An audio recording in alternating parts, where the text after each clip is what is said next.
It's all right. Come here. I can't believe she stopped crying. James Mitchell was sitting in seat 4C on the airplane. His face was red because he felt tired and embarrassed. His baby daughter, Lily, who was 6 months old, had been crying loudly for 3 hours without stopping. Everyone on the plane had to hear the endless crying, and nothing James did seemed to help, no matter how wealthy he was or what he tried. James had tried every solution he could imagine. He walked back and forth down the aisles while gently bouncing Lily in his arms. He gave her bottles and changed her diaper several times. He even played quiet music through his headphones and held them close to her ears. Nothing made any difference. The other passengers in first class kept looking at him with annoyed expressions. The flight attendants offered advice, but their suggestions didn't work either.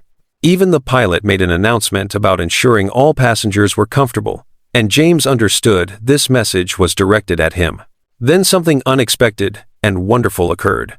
A 16-year-old black teenager from the cheap seats came walking up to James's seat. His clothing was worn but looked clean, and his backpack had been repaired with tape. Without introducing himself or asking permission first, the young man slowly reached out toward the screaming baby.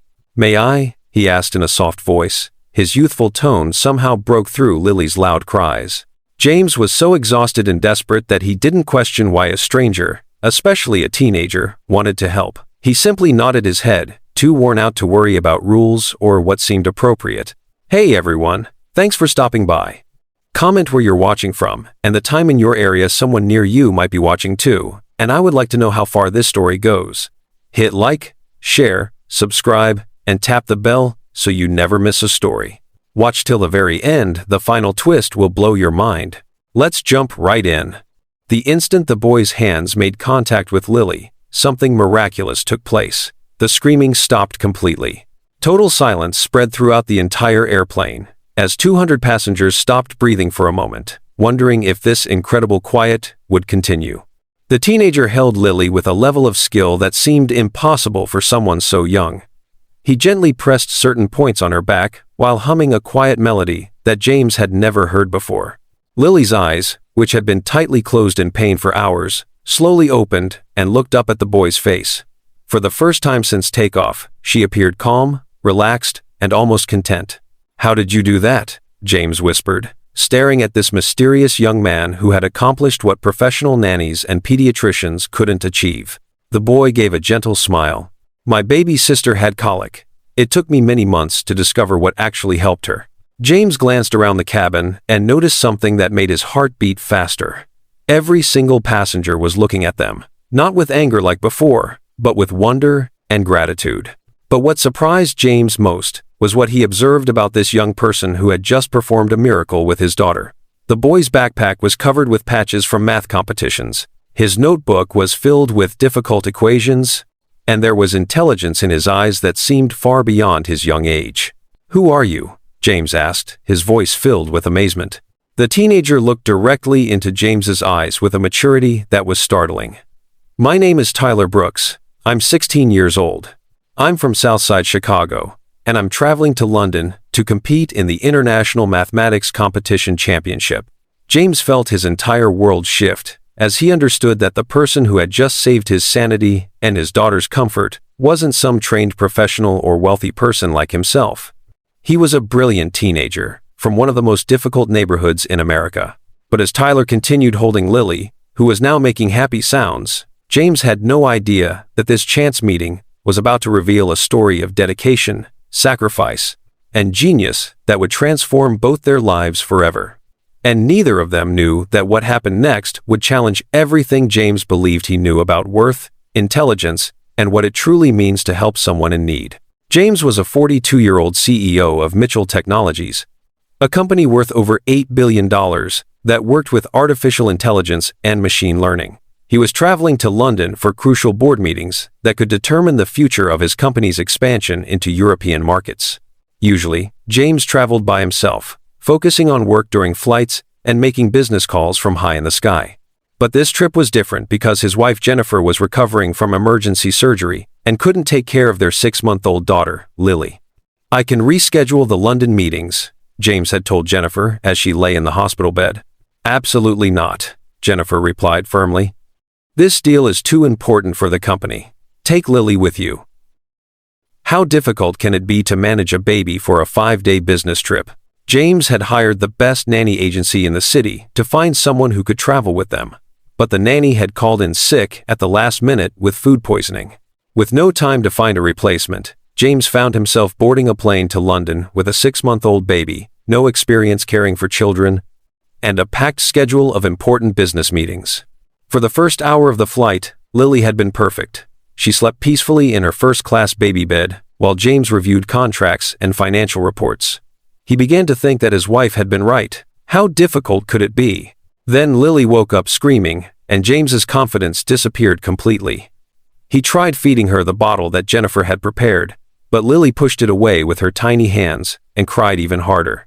He tried changing her diaper in the airplane bathroom, a tight and uncomfortable experience that left him sweating and frustrated. But Lily kept screaming. He tried walking the aisles, bouncing her gently like he'd seen Jennifer do. But Lily's cries only got louder and more desperate. The flight attendants offered suggestions with professional smiles that couldn't hide their growing worry about disturbing other passengers. Sometimes babies just need to cry it out, one attendant suggested politely. "Have you tried playing some white noise?" Another offered, bringing James a small speaker with ocean sounds. Nothing worked. Lily screamed with a strength that seemed impossible for such a small human being. As the hours passed, James became increasingly aware of the hostile atmosphere around him in first class. In seat 3A, elderly businessman Benjamin Hayes kept sighing loudly and checking his watch every few minutes. "This is exactly why children shouldn't be allowed in first class," Hayes muttered to his wife, loud enough for James to hear. In seat 5B, wealthy socialite Diana Foster was typing angrily on her phone, probably complaining to friends about the inconsiderate parents who were ruining her flight. "Some people have no consideration for others," she said to her assistant. "If you can't control your child, you shouldn't bring them on a plane." James felt his face burning with embarrassment and anger. These were people from his own social circle, wealthy and important individuals, who should understand that sometimes things beyond your control create difficult situations. But their judgment felt particularly harsh because James was struggling with something he had always assumed came naturally to parents.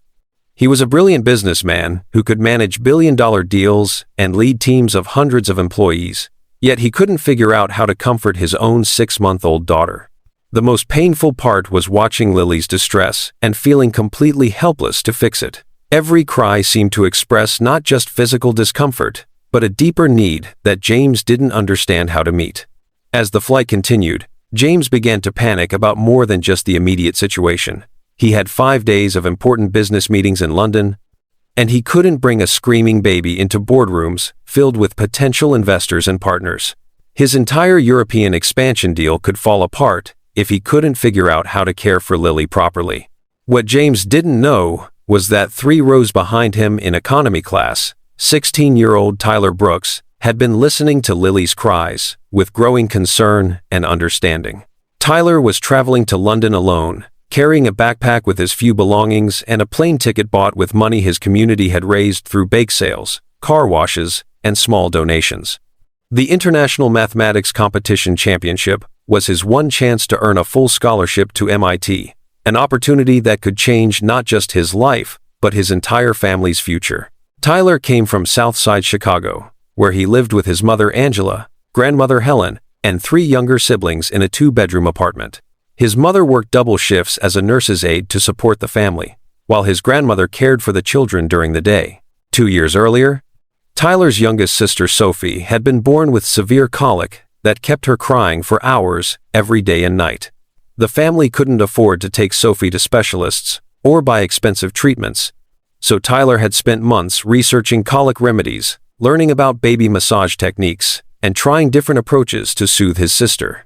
Through trial and error, patience, and determination, Tyler had eventually figured out a combination of gentle pressure points, specific holding positions, and calming techniques that could stop Sophie's crying within minutes. "Tyler's got magic hands," his grandmother would say with pride. "That boy can calm any baby." As Tyler listened to Lily's screams echoing through the airplane cabin, he recognized the same type of distressed crying that Sophie had shown. He could hear the specific pitch and rhythm that meant the baby was experiencing digestive discomfort combined with overstimulation. Tyler knew he could help, but he also knew that a black teenager from the inner city approaching a wealthy white businessman in first class would likely be viewed with suspicion, hostility, or outright rejection. Tyler had experienced enough discrimination in his 16 years to understand that many people would see him as a threat rather than a helper, regardless of his intentions or abilities. For 2 hours, Tyler wrestled with the decision. He pulled out his math textbooks and tried to focus on preparing for the competition that represented his future. But Lily's increasingly desperate cries made it impossible to concentrate. Finally, Tyler's compassion overcame his fear of rejection. Tyler closed his textbook and stood up, ignoring the curious stares of nearby passengers who wondered why a teenager was walking toward first class. The flight attendant at the divider between economy and first class looked at Tyler with polite suspicion. "Can I help you with something?" she asked, clearly prepared to send him back to his seat. "The baby in first class," Tyler said quietly. "I think I might be able to help." The flight attendant looked doubtful. "Are you traveling with family in first class?" "No, ma'am," Tyler replied respectfully. "But I have experience with colicky babies, and I recognize the type of crying. Sometimes, there are techniques that can help." The flight attendant glanced toward first class, where Lily's screams were reaching new levels, then back at Tyler's sincere face. "Let me ask the father," she said diplomatically. But before she could move, James Mitchell appeared in the aisle, holding the screaming Lily and looking completely overwhelmed. "I heard someone say they might be able to help," James asked desperately, his usual executive composure completely shattered by hours of his daughter's distress.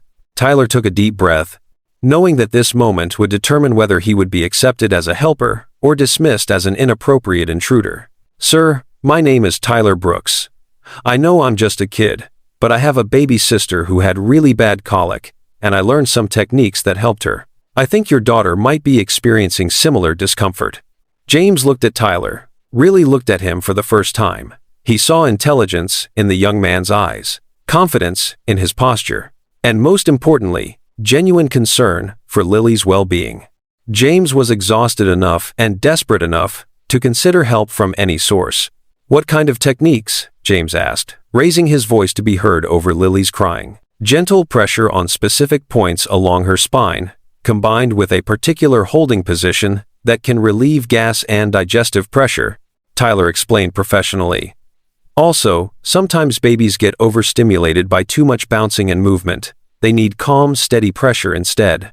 James looked around the first-class cabin and realized that every passenger was watching this interaction with intense interest. Some looked doubtful about accepting help from a teenager, while others appeared hopeful that someone might finally bring peace to the flight. James made a decision that would change everything. "Please," he said, extending Lily toward Tyler. "If you think you can help her, I'm willing to try anything." What happened next seemed impossible to explain. The moment Tyler's experienced hands touched Lily, her crying began to get quieter. Tyler held her in a specific position that James had never seen before, supporting her head and neck with one hand while applying gentle rhythmic pressure along her spine with the other. "Babies with colic often have trapped gas and digestive discomfort," Tyler explained quietly as he worked. "This position helps release the pressure, while the back massage helps their digestive system." Lily's screaming turned to whimpering, then to soft hiccups, then to complete silence. The entire first-class cabin watched in amazement as Tyler began humming a soft melodic tune that seemed to calm the baby completely. Lily's eyes, which had been squeezed shut in pain, slowly opened and focused on Tyler's face. "Where did you learn that song?" James asked, mesmerized by the change in his daughter. "My grandmother taught it to me," Tyler replied, continuing the gentle back massage. "She said it was a lullaby her mother sang to her when she was a baby. Sometimes old songs carry a special kind of comfort." James watched as Lily began to relax completely in Tyler's arms. Her tiny fists, which had been clenched tight, slowly opened. Her breathing became deep and regular. For the first time in hours, she looked peaceful. The businessman in seat 3A, who had been complaining loudly about the noise, now watched Tyler with obvious admiration. "Remarkable," Benjamin Hayes said to his wife. "Absolutely remarkable." Diana Foster put down her phone and stared at Tyler with a mixture of surprise and respect. "I've never seen anything like that," she whispered to her assistant. The flight attendants gathered nearby, amazed by the sudden change in the cabin's atmosphere. "How long will she stay calm?" James asked Tyler. "Hopefully, if she's experiencing what I think she is, she should sleep peacefully for the rest of the flight," Tyler replied confidently. "The pressure on her digestive system has been relieved, and she's no longer overstimulated." True to Tyler's prediction, Lily's eyes began to close as she settled into peaceful sleep. As Tyler gently transferred the sleeping Lily back to James's arms, maintaining the same supportive position, James found himself studying this remarkable teenager with new eyes. "Tyler, you said you're traveling to London for a math competition?" James asked quietly, not wanting to wake Lily. "Yes, sir. The International Mathematics Competition Championship. It's a global competition for high school students, and the top finishers receive full scholarships to universities like MIT, Stanford, and Cambridge." James was impressed. "That's incredibly competitive. You must be exceptionally gifted in mathematics." Tyler shrugged modestly. "I love solving problems, whether they're math equations or figuring out how to help a crying baby. To me, they're both puzzles that need the right approach." "Tell me about your background," James said, settling into his seat, with Lily sleeping peacefully in his arms. "How did a 16-year-old from Chicago become qualified for an international math competition?" Tyler's eyes lit up as he shared his story, though he remained standing in the aisle, unsure if he was welcome to sit in the empty first-class seat beside James. "I've always been good with numbers, but my school in Southside Chicago doesn't have a strong math program. Most of my learning has been on my own, using library books and online resources." James gestured for Tyler to sit down, genuinely interested in hearing more. "My math teacher, Miss Anderson, noticed my ability in 8th grade and started giving me extra problems to solve. When I finished the entire high school math curriculum in 6 months, she helped me find online college courses." "How did you qualify for the London competition?" James asked. "I won the Chicago Regional Competition, then the Illinois State Championship, then the national qualifying rounds," Tyler explained matter-of-factly. "Each level gets harder, but I've always been able to see patterns in math problems that others miss." James was beginning to understand that he wasn't just talking to any teenager. He was speaking with a math prodigy whose intellectual gifts were as remarkable as his ability to calm crying babies. "How is your trip to London being funded?" James asked, though he suspected he already knew the answer. Tyler's expression became more serious. "My community raised money for my plane ticket and place to stay. The barber shop on my block, the church congregation, neighbors who could barely afford their own bills, they all contributed because they believe in my potential." James felt a deep shift in his understanding of the young man sitting beside him. Tyler wasn't just naturally gifted. He was carrying the hopes and dreams of an entire community that had invested in his success despite their own financial struggles. "What happens if you win the competition?" James asked. "Full scholarship to MIT, with additional funding for living expenses," Tyler replied, his voice filled with quiet determination. "It would mean I could study mathematics and computer science at the highest level and eventually come back to my community to create educational programs for other kids like me."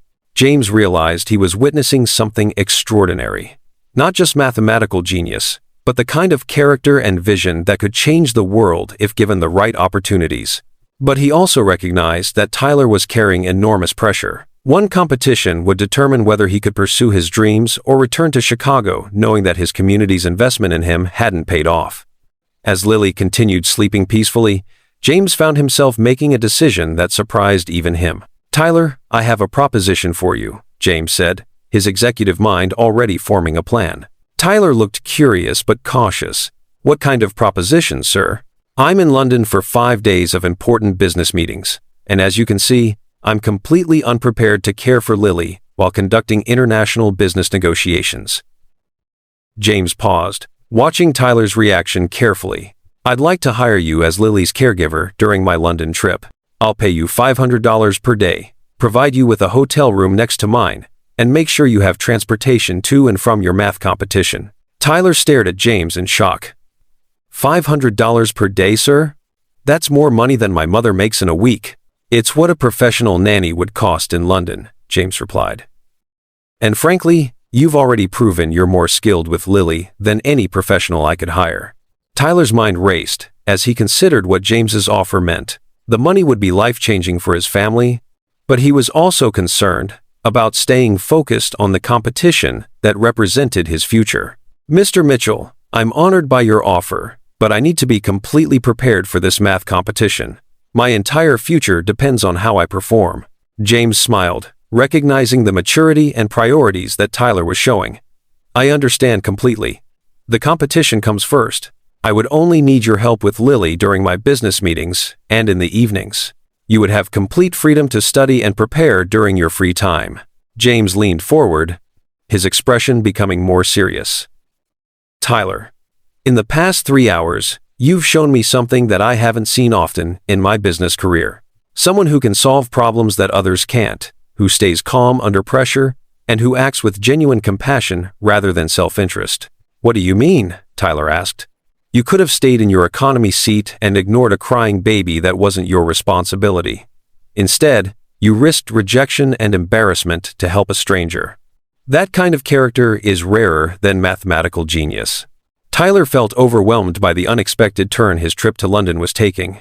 What had started as a scholarship competition was becoming something much larger and more complex. Can I have some time to think about it? Tyler asked. Of course, James replied. But I should mention one more thing. What's that? James's expression became even more serious. My company, Mitchell Technologies, has a foundation that provides scholarships and mentorship to exceptionally gifted students from underserved communities. Regardless of how you perform in the math competition, I'd like to discuss how we might support your educational goals. Tyler felt his heart racing as he realized that this chance encounter on an airplane might be opening doors he had never imagined possible. But he also felt the weight of uncertainty. Was James's offer genuine help, or was there something more complicated beneath the surface? How would accepting charity from a billionaire affect his sense of self-reliance and pride? As the airplane began descending toward London, Tyler realized that the math competition he had traveled so far to enter might not be the most important test he would face during his time in England. The real test would be navigating the complex world of wealth, privilege, and opportunity that James Mitchell represented, while staying true to the values and community that had shaped him into the remarkable young man he had become. But as Tyler looked at baby Lily sleeping peacefully in her father's arms, he knew that this moment had already changed his life in ways he was only beginning to understand. As the plane touched down at London Heathrow Airport, Tyler made a decision that would change the course of his entire future. Mr. Mitchell, Tyler said quietly, as passengers began gathering their belongings, I accept your offer. I'll help care for Lily during your business meetings. James felt relief wash over him as he realized he wouldn't have to handle crucial negotiations while managing a baby alone. But more than that, he was genuinely excited about the opportunity to learn more about this remarkable young man. Excellent, James replied, adjusting Lily in his arms as she continued sleeping peacefully. I have a car waiting to take us to the hotel. We can discuss the details of our arrangement during the drive. As they walked through the airport together, a billionaire CEO, a sleeping baby, and a teenager from Chicago's Southside, Tyler couldn't help but notice the curious stares they attracted. He was used to being invisible in most settings, but walking alongside James Mitchell made him suddenly visible in ways that felt both exciting and overwhelming. The car waiting outside was unlike anything Tyler had ever seen. The sleek black Mercedes had a driver in uniform and an interior that looked more like a luxury office than a vehicle. The International Mathematics Competition begins tomorrow with the opening ceremony, Tyler said as they settled into the car. The actual competition takes place over 3 days with different rounds testing various math skills. James listened carefully as Tyler explained the competition format, impressed by the young man's thorough preparation and strategic thinking. What are your strongest areas? James asked. Number theory and combinatorial mathematics, Tyler replied confidently. I also excel at problem solving under time pressure, which is crucial for this type of competition. As they drove through London's busy streets, James found himself studying Tyler with growing respect. This wasn't just a mathematically gifted teenager. This was a young man with exceptional analytical skills, emotional intelligence, and the kind of determination that James recognized from his own rise in the business world. When they arrived at the five-star Park Hyatt Hotel in Sydney Harbor, Tyler felt like he had stepped into a different universe. The hotel lobby was more elegant than any building Tyler had ever entered, with marble floors, crystal chandeliers, and furniture that probably cost more than his family's annual rent. "Mr. Mitchell, welcome back," the hotel manager said warmly, approaching them with professional enthusiasm. "Your usual suite is ready, and we've prepared the adjoining room as requested." As they rode the elevator to the top floor, Tyler tried to process the reality of his situation. Less than 12 hours ago, he had been sitting in economy class, worried about affording meals during his London stay. Now he was staying in a luxury hotel suite as the guest of one of America's most successful businessmen. James's suite was larger than Tyler's family's entire apartment, with floor-to-ceiling windows offering spectacular views of London, a full kitchen, a dining area, and multiple bedrooms. "Your room is through that door," James said, pointing toward an adjoining suite. "You'll have complete privacy, your own bathroom, and 24-hour room service." Tyler opened the door to his room and felt overwhelmed by its elegance and size. The bed was larger than any he had ever seen. The bathroom had a marble bathtub and gold fixtures, and the window offered a stunning view of Hyde Park. "Mr. Mitchell, this is incredible, but I have to ask, why are you being so generous? You barely know me." James was preparing a bottle for Lily, who was beginning to wake from her long nap. "Tyler, in my business career, I've learned to recognize exceptional people quickly. What you did on that airplane wasn't just about baby care. It showed problem-solving skills, emotional intelligence, and the courage to act when others wouldn't." James paused, testing the temperature of Lily's bottle on his wrist. "But more than that, you remind me of myself at your age. I also came from a background where opportunities were scarce, and I had to work harder than others to prove my worth." Tyler felt surprised by this revelation. "You didn't grow up wealthy?" James smiled as Lily accepted her bottle eagerly. "My father was a factory worker in Detroit, and my mother cleaned offices to make ends meet. I earned a scholarship to study business at the University of Connecticut, and I built my company from nothing." This information changed Tyler's entire perception of James. He had assumed that all billionaires were born into privilege. But here was proof that exceptional success could come from humble beginnings. "The difference," James continued, "is that I had mentors along the way who believed in my potential and opened doors that I couldn't have opened myself. I want to be that kind of mentor for you." The next morning, Tyler woke up in the luxury hotel room, feeling both excited and nervous about the competition that would determine his future. James had already arranged for breakfast to be delivered to both their rooms, along with a schedule showing his business meetings and Lily's care needs. "I have meetings from 10 in the morning until 4 in the afternoon today," James explained as they shared breakfast. "Lily typically naps from 1 to 3, so you'll have 2 hours of complete freedom to focus on your competition." Tyler appreciated James's understanding of his priorities, but he was also discovering that caring for Lily felt natural and enjoyable rather than burdensome. The opening ceremony for the International Mathematics Competition was held at University of Sydney Hall, a historic building where some of the world's greatest scientific discoveries had been announced. Tyler walked into the auditorium and felt his heart racing as he saw hundreds of teenage math prodigies from around the world. These were the smartest young minds from 60 different countries, each representing the top of mathematical achievement in their region. "Welcome to the 47th Annual International Mathematics Competition Championship," announced Dr. Rebecca Walsh, the competition director. "You represent the future of mathematical research and innovation. Over the next 3 days, you'll face challenges designed to test not just your computational skills, but your creativity, logic, and ability to solve problems that have no obvious solutions."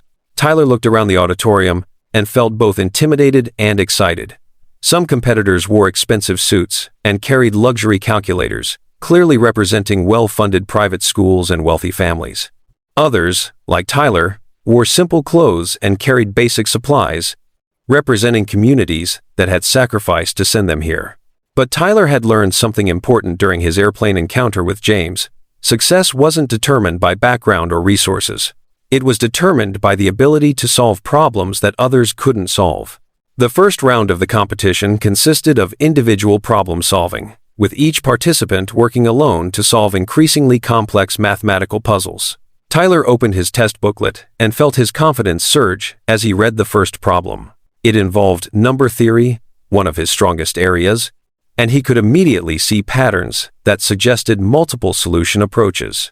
For the next 4 hours, Tyler lost himself completely in the world of mathematical problem-solving. Each question presented a unique challenge that required him to combine different math concepts in creative ways. The problems ranged from pure mathematics to practical applications. Determining the optimal distribution pattern for a telecommunications network. Calculating probability distributions for genetic inheritance patterns. Solving complex geometric proofs involving multi-dimensional space. Finding algorithmic solutions for resource allocation problems. Tyler worked steadily and methodically, using techniques his grandmother had taught him about staying calm under pressure, combined with the analytical skills he had developed through years of teaching himself. When time was called, Tyler felt cautiously optimistic about his performance, but he knew that the competition would only get more difficult over the next 2 days. After the first round of competition, Tyler returned to the hotel to find James concluding a video conference call with investors in Toronto. "How did it go?" James asked immediately, his genuine concern evident in his voice. "I think I did well on the first round," Tyler replied, "but there are some incredibly talented competitors here. The level of mathematical sophistication is higher than anything I've encountered before." James could hear the slight uncertainty in Tyler's voice and recognized the self-doubt that often affects high achievers when they face new levels of competition. "Tyler, can I tell you something I learned during my first major business presentation?" Tyler nodded, curious about James's perspective. "I was presenting to a room full of venture capitalists who had decades more experience than I did, and I started to doubt whether I belonged there. But then I realized that they had invited me to that meeting because I had something valuable to offer, a perspective and set of skills that they couldn't find elsewhere." James adjusted Lily in her high chair as she played with colorful blocks. "You weren't selected for this competition randomly. You earned your place here through exceptional mathematical ability. Trust in the skills that got you here." Tyler felt his confidence returning as he absorbed James's advice. He had spent so much time focusing on his competitors' advantages that he had forgotten his own unique strengths. "Now," James continued with a smile, "I believe I hired someone to help me with Lily this afternoon. I have a crucial meeting with potential partners for our European expansion." For the next 3 hours, Tyler discovered that caring for Lily was both relaxing and energizing. Her curiosity about the world around her reminded him of his own fascination with discovering new patterns and solutions. Tyler taught Lily simple mathematical concepts using her toys, counting blocks, sorting shapes by color and size, creating patterns with her stuffed animals. "Look, Lily," Tyler said, arranging her blocks in sequences. "If we have 2 red blocks, then 4 blue blocks, then 6 yellow blocks. What comes next?" Lily clapped her hands and reached for the green blocks, somehow understanding the pattern even at 6 months old. Tyler realized that teaching math concepts to a baby was helping him think about fundamental principles in new ways, preparation that would be valuable for the advanced rounds of the competition. The second day of competition involved team problem solving, where groups of 4 participants had to work together on complex mathematical challenges that required multiple perspectives and approaches. Tyler was assigned to a team with competitors from France, Austria, and Canada. Initially, he felt nervous about working with students who had clearly received more formal mathematical training than he had. But as they began working on their first challenge, designing an algorithmic solution for optimizing traffic flow in major cities, Tyler discovered that his unique background actually provided advantages. "In Chicago, I've observed traffic patterns firsthand." Tyler contributed to the team discussion. "The mathematical models need to account for real-world variables like human behavior, weather conditions, and emergency situations." Pierre from France, who had been working on purely theoretical approaches, looked at Tyler with new respect. "That's an excellent point. Our mathematical solution needs to be practically applicable." As the day progressed, Tyler found himself naturally taking on a leadership role within his team. His ability to bridge theoretical mathematics with practical problem-solving impressed his teammates and helped them develop more comprehensive solutions. "Tyler, "Your approach to this problem is brilliant," said Isabella from Austria. "You're seeing connections that the rest of us missed."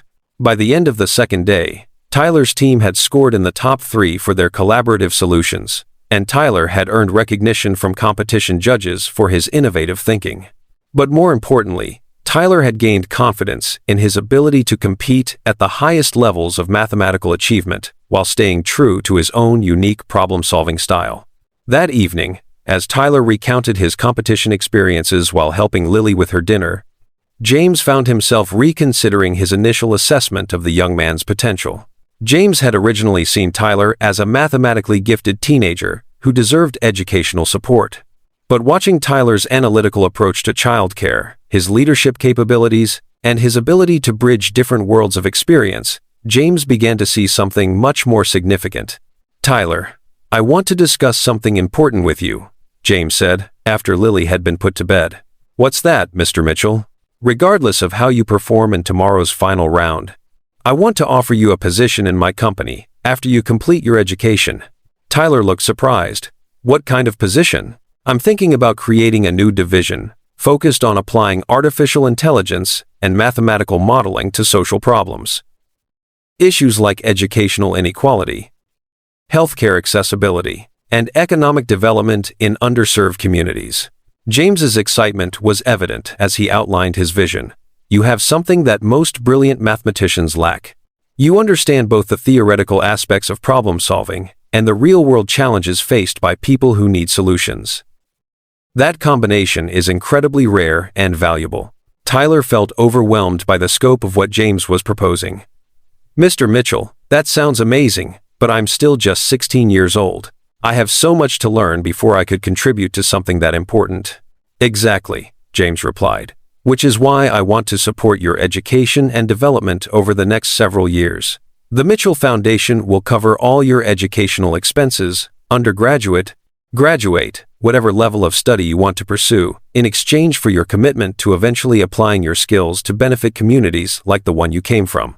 Tyler realized that James was offering him something much more significant than just financial support. He was offering a partnership that could allow Tyler to achieve his dreams while staying connected to his values and community. The third and final day of the International Mathematics Competition featured individual presentations where each participant had to solve a complex, open-ended mathematical problem and present their solution to a panel of judges. Tyler's assigned problem involved developing a mathematical model for predicting and preventing the spread of infectious diseases in densely populated urban areas, a challenge that required him to combine epidemiology, statistics, network theory, and public health policy. As Tyler worked on his solution, he drew upon every aspect of his background and experience. He thought about the crowded conditions in his Chicago neighborhood, the healthcare challenges his family had faced, and the mathematical principles he had learned through years of teaching himself.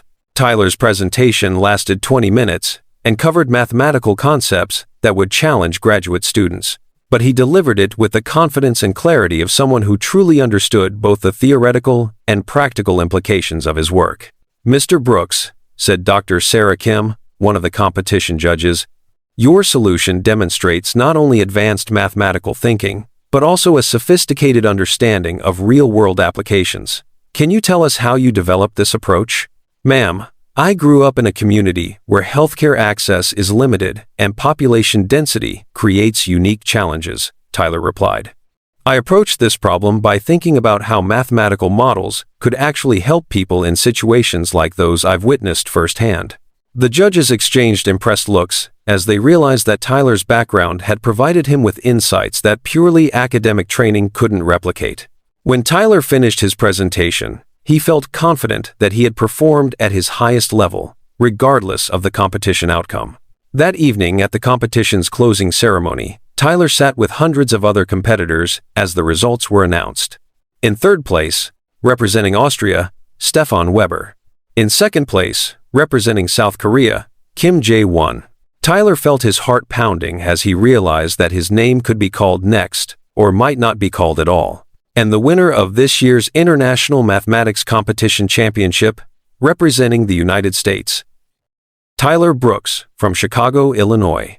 The auditorium erupted in applause as Tyler walked to the stage in a daze, hardly believing that his dream had become reality. Dr. Walsh handed him the championship trophy and a certificate guaranteeing him a full scholarship to MIT, including living expenses and research opportunities. "Tyler, your work over these 3 days has been exceptional, Dr. Walsh announced to the audience. But what impressed our judges most was your ability to apply advanced mathematical concepts to solve real-world problems that affect people's daily lives." As Tyler stood on the stage holding his trophy, he looked out into the audience and saw James Mitchell applauding enthusiastically while holding Lily, who was clapping her tiny hands as if she understood the significance of the moment. Later that evening in James's hotel suite, Tyler and James celebrated with a quiet dinner while Lily played with her toys nearby. "Tyler, I have to tell you that watching your journey over these past 4 days has been one of the most inspiring experiences of my life," James said, raising his glass of sparkling cider in a toast. "Mr. Mitchell, I can't even begin to thank you for everything you've done for me," Tyler replied. "The competition was just the beginning. The real opportunity is what you've offered me for the future." James smiled as he watched Lily reach toward Tyler, clearly having formed an attachment to the young man who had brought her so much comfort.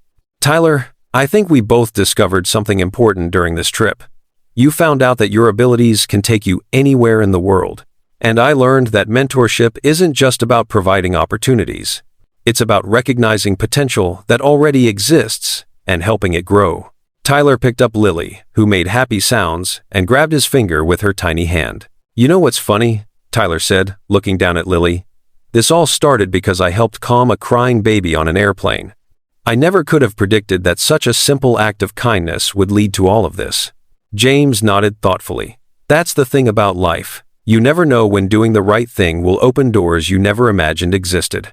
As they prepared for their flight back to the United States the next day, both Tyler and James knew that their lives had been permanently changed by their chance encounter. Tyler had won more than a math competition. He had discovered a mentor, a future career path, and proof that his dreams could become reality through hard work and determination. James had found more than a capable caregiver for Lily. He had discovered a brilliant young partner who could help him build a legacy of using business success to solve important social problems. But most importantly, both of them had learned that sometimes the most life-changing opportunities come from the simple decision to help someone in need, even when there's nothing obvious to be gained from doing so. As their plane lifted off from London, heading back across the Atlantic, Tyler looked out the window at the city that had changed his life and smiled. The poor black boy from Chicago's Southside, who had done the unthinkable by calming a billionaire's crying baby, had discovered that the most unthinkable thing of all was how far a single act of compassion could carry him. The crying had stopped, the competition was won, and the future stretched ahead, filled with possibilities that Tyler had never dared to imagine. But he would never forget that it all began with a simple decision to help when help was needed most. Dear friend, what you just saw is only a piece of the bigger story. In the next video, a twist no one saw coming will be revealed. Make sure you're here for it. I'd love to hear what you would have done in this situation. Drop your thoughts below. I read every single comment. Thanks so much for watching. Show some love by liking, subscribing, and sharing this with someone who needs to see it.